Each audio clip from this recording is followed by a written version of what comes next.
If you jumped out of a spaceship and fell straight into Jupiter, about 11 times wider than Earth, you would never ever hit the ground. Not ever. Here's the wild thing. Jupiter has no solid surface at all.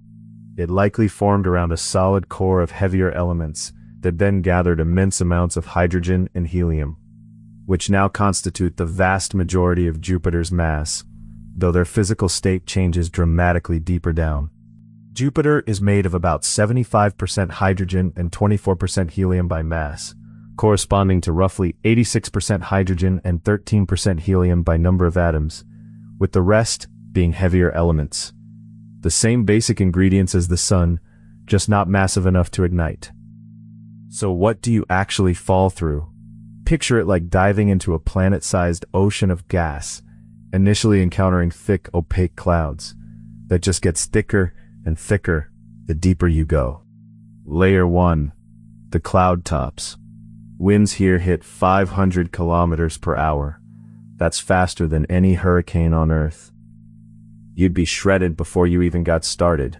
Deeper in, the atmosphere gets so thick and hot, reaching thousands of degrees Celsius, that gas quietly blurs into liquid. There's no splash, no surface, just gas becoming liquid, molecule by molecule.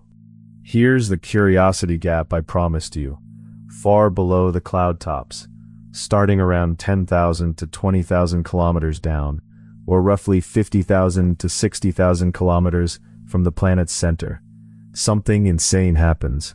Hydrogen stops acting like a gas or a liquid and starts conducting electricity like a metal. This is called metallic hydrogen, and it only exists under immense pressures, reaching millions of times greater than Earth's atmosphere, starting around 1.4 to 2 million times Earth's atmospheric pressure. Think of squeezing a balloon so hard, the air inside starts acting like copper wire. That metallic hydrogen ocean is what generates Jupiter's magnetic field. Its overall magnetic strength, or magnetic moment, is about 20,000 times greater than Earth's. It's one of the largest structures in the entire solar system, second O.